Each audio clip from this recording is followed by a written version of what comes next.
Hey guys, this is Ben Glenn with Ben Glenn Live, and I am so excited to have you guys here today because I somehow found this incredible guest that is going to share some amazing things, but also it's going to be a moment of nostalgia for me because I asked my old freshman basketball coach, Dave Stevens, if he would come onto the show, and he agreed. And so I got Coach Stevens via Zoom. Coach, how you doing?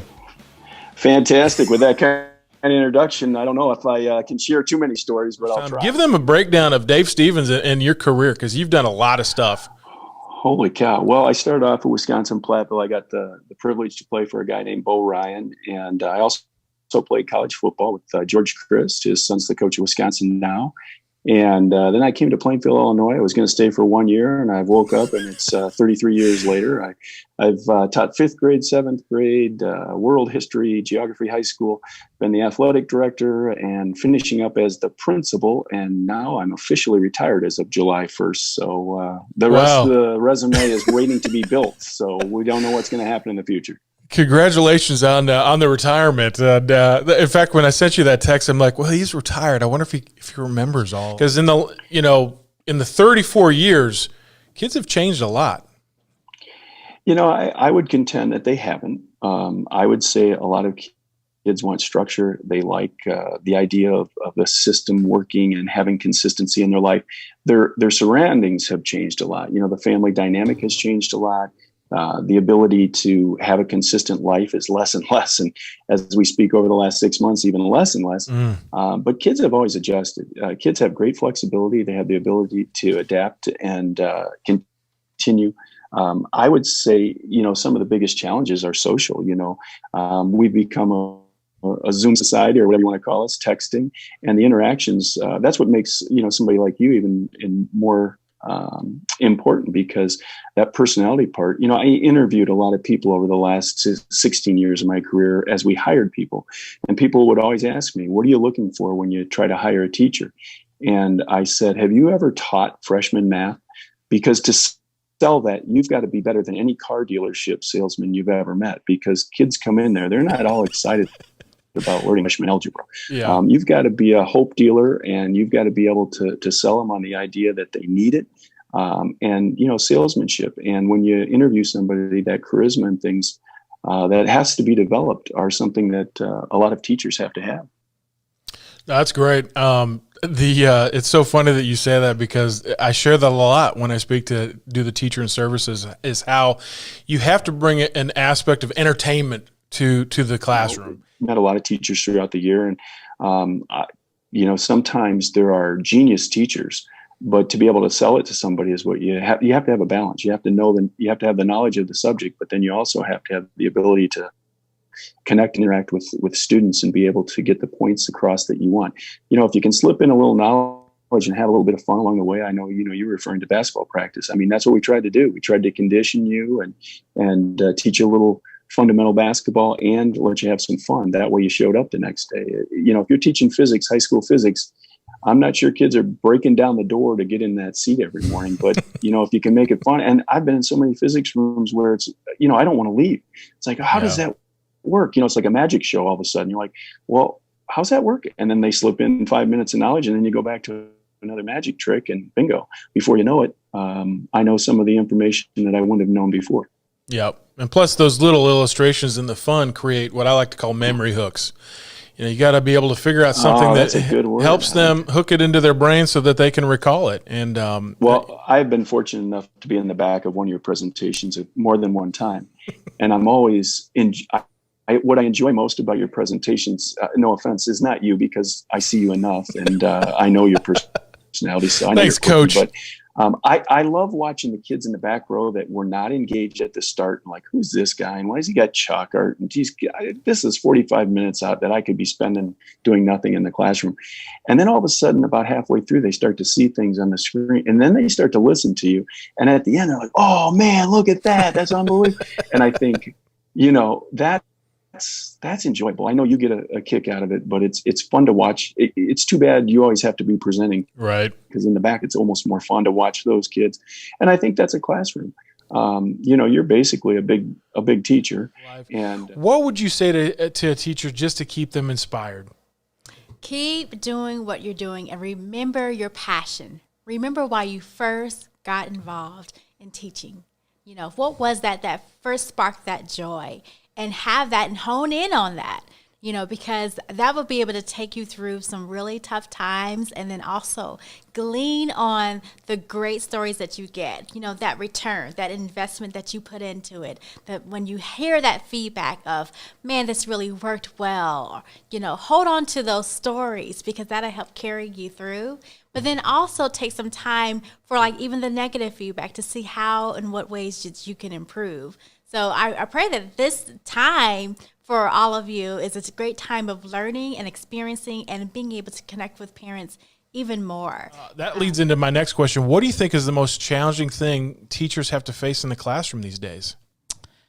There are just so many different aspects of teaching now that just didn't I don't want to say they didn't exist. They weren't at the forefront of our thinking years ago. One of the biggest shifts has been all of the focus on social emotional learning, which is so important. Yep. It's so important that we reach all aspects of the child, not just the academic. Because if you don't have those relationships, if you don't have those connections, if you don't help students recognize what they're feeling, why they're feeling it, and for them to know how to appropriately demonstrate that, the academics means nothing. Because if you don't have that relationship with a student, they're not going to buy in, especially at the middle school level. They want to know what's real and is that real, really? Is that really real? That kind of thing. Is that real? Yeah. Or just kind of real? Exactly. It's just a little real. Exactly. So, I think back because, when I first started teaching, that's when standards first came to be, and this is what you have to do, and the state testing and yada, and all that. And while that's so important, just this added layer now of wanting to make sure we're reaching them on a social emotional level to make those connections, that has been the greatest shift. And it has been the greatest shift in such a positive way, because it is so cool to see those relationships. And I even think back when it wasn't necessarily a labeled thing that we were doing social emotional learning. I recently, because of a big renovation, was happening at our school, I had to clean out my office for them to do the wallpaper and yada, yada. And I found old letters students wrote me. And one of my students is a local sports writer, and he had written me a letter. And so I took a picture of it and I sent it to him. I direct messaged him on Twitter, and I was like, look what I found. Oh my gosh, this is so funny. And he messaged back. I guess I'm kind of bragging on myself right now. Humble brag. So he messaged me back and said, first off, he and his wife were having a baby, which made me feel old. But he said, I can still remember back to that 7th grade classroom, and you still have an effect on me today as a writer and as a speaker. And I thought, gosh, that's the social emotional from 2001, when it wasn't really a thing. Where now it's more pronounced, so to speak, but it's always been there. But I think it's so great that we are pushing that to the forefront, and we are helping teachers learn how to integrate that in their classroom, because we are so lucky to have so many awesome teachers who do it naturally. And now we're just giving a name to it, and we're giving a name to it for the kids so that the students understand. The students understand what we're doing, and so they can communicate better with each other and communicate better in the community. Because as we were speaking earlier before we started about, sometimes in this digital age, it's easy to be behind a cell phone and be or behind a computer and be just introverted and within yourself. And so it's important that we recognize, how can we outwardly express ourselves and build these relationships in a successful way to help us to be better. So tell me a little bit more about that impact that you had as a part of that, as working with middle school students. I think in all honesty, they impacted me more than I impacted them. That they taught me what grace and forgiveness and real joy, like that unfiltered joy is. And that I could be a part of that. I think that was the joy of teaching, is that, especially in middle school, I could be a part of kids just being so real in every part of their emotional states. And I could experience that. Like, we don't experience that a lot as adults anymore. Sure. And so it really feels like you're on holy ground. You know, it's like, man, this is real. How do you do that as a teacher where you're like, find a balance between, okay, I gotta, here's the curriculum, but also, hey, you guys need to learn things like being self-aware or being punctual.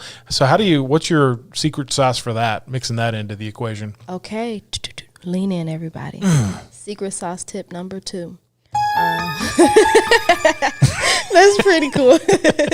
Always creating the space to teach students stuff that's not just content. So, for example, at Ben Davis, every Monday, my students knew we're not doing any Spanish. I'll start off with a motivational video. We're going to talk about it. We're going to talk about life after high school. One day you will leave, and let's start preparing for it now.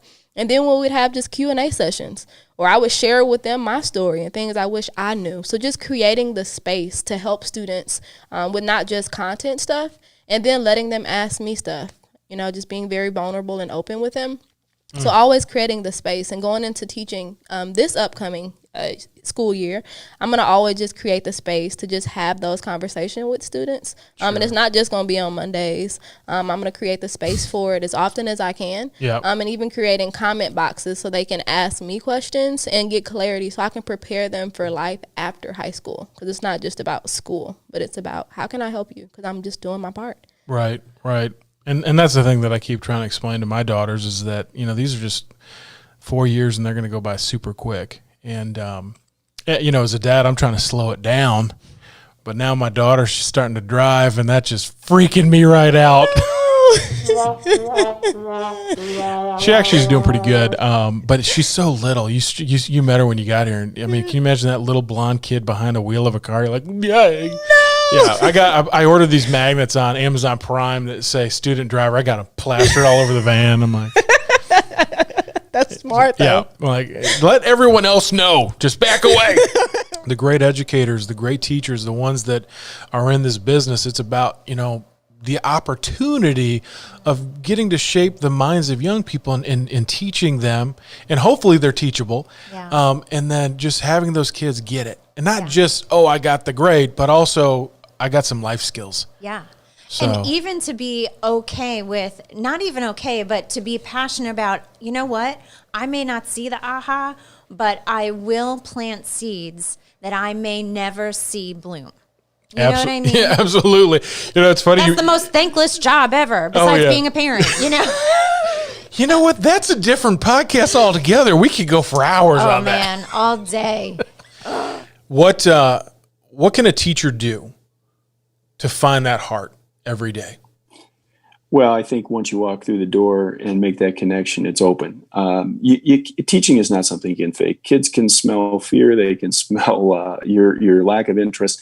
And again, I'm one of those people who find that most teachers, if not all of them, have that heart. Sometimes you lose it. Sometimes something happens, some awful experience that you had in school. But, keep that heart open and try to make those connections, and just know that you're making a difference. Sometimes you can't see it. It's right in front of you. Lots of times happiness is right under your nose, but you forget to look down. And, many teachers are in that situation. You're frustrated with what you're teaching, or people may not be learning, but you're making a difference every day. And by grinding it out each day and meeting those kids. And for a lot of kids in this current environment, you're the bright spot of the day. And you telling them that they're doing it wrong may be the best part of their day, or maybe the only person holding them accountable throughout the day. And if you can do that, you might be amazed at the changes and the differences you're making on a daily basis. I've had a lot of teachers say to me, I can't believe this kid says he likes me. I'm on him all the time. And, the reality is that's the only person that's holding them accountable. And it's the only person that really cares enough to make a difference in their life. So I would say as a teacher, you have that opportunity to take advantage of it and enjoy it each and every day. Man, that's huge. You went the opposite direction than everybody else. And that is, hey, sometimes that teacher who's really rough on you, tough on you, makes you run those lines, really loves you. Maybe. Maybe. Just maybe. Just maybe. All right. Hey, Coach, thanks so much for coming on. It was such a joy having you. And, guys, this has been Ben Glenn Live, and I hope that you guys do one thing in all you do. Find the heart and stay inspired. God bless.